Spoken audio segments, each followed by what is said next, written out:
नमस्कार मित्रांनो, माझे नाव वीणा.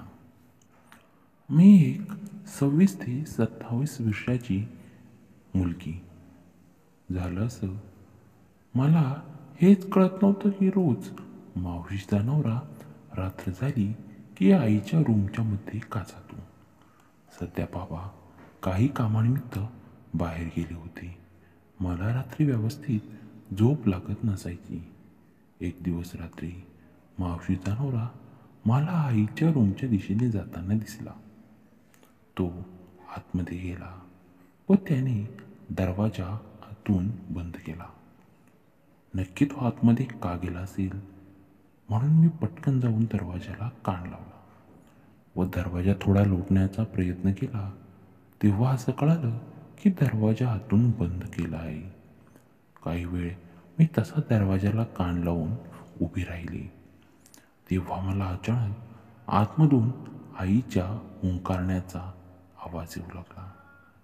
त्यासोबतच आईच्या भांगड्यांचा जोराजोरात आवाज येऊ लागला. जसं काही आई काहीतरी मागे पुढे होते असं मला जाणवू लागलं. पण त्यानंतर मी मावशीच्या नवऱ्याच्या तोंडातून जे शब्द ऐकले ते ऐकून माझ्या कानावर विश्वासच बसत नव्हता. तर चला मित्रांनो, आपण आता कथेला सुरुवात करूया. नमस्कार, माझं नाव वीणा. मी एका प्रायव्हेट कंपनीमध्ये कामाला आहे. त्यासोबतच मला वेगवेगळी ॲक्टिव्हिटी करण्यामध्ये खूपच मजा येते. घरामध्ये मी, आई व बाबा असं आमचा तिघांचा छोटं कुटुंब आहे. बाबा हे सारखे काही ना काही कामानिमित्त बाहेरगावी जात असतात. त्यामुळे घरामध्ये जास्त करून मी, आई आम्ही दोघीच असतो.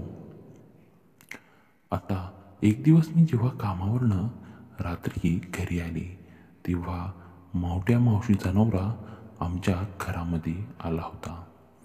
मला बघून हसला व म्हणाला, वीणा तू कशी आहेस? मी म्हणाले, काका मी मजेमध्ये. तुम्ही केव्हा आले? तेव्हा तो म्हणाला, अगं मला काही काम होतं. कामानिमित्त मी शहरामध्ये आलो व म्हटलं की चला आपण जाऊन वीणाला भेटून येऊया. असं म्हणत ते माझ्याकडे पाहून हसू लागले.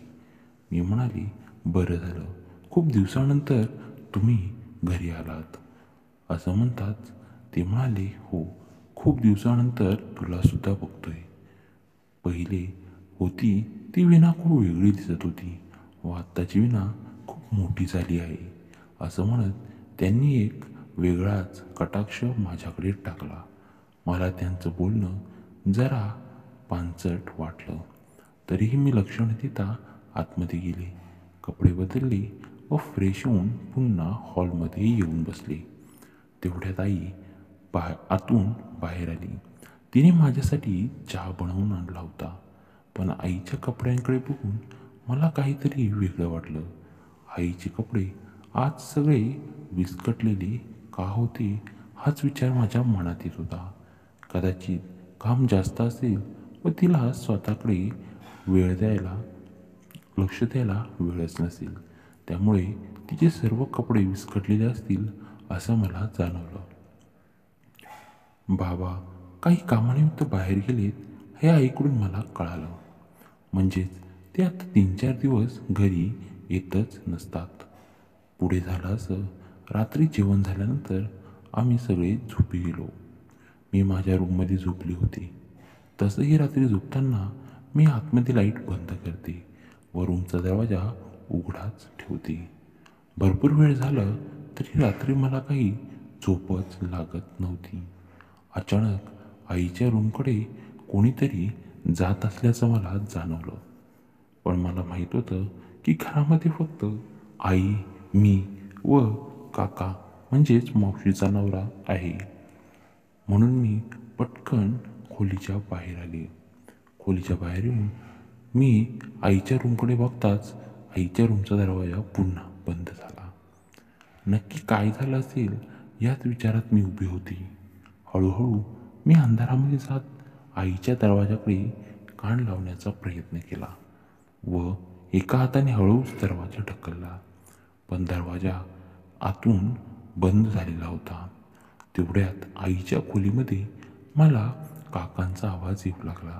म्हणजेच अंधारी रात्री आईच्या खोलीमध्ये काकाच गेले होते व त्यांनी आतून दरवाजा बंद करून घेतला होता. पण नक्की काका आईच्या रूममध्ये का गेलेत हाच विचार माझ्या मनामध्ये सारखा येत होता. तेवढ्यात झालं असं की दोघांचंही बोलणं चालू झालं. काका म्हणाले, अगं खूप दिवसानंतर आपण दोघे अशा रात्री भेटत आहोत. मला वाटलं कदाचित काहीतरी वेगळं बोलणं चालू असेल. तेव्हा काका म्हणाले, चल आता जास्त वेळ न करता पटकन चालू कर.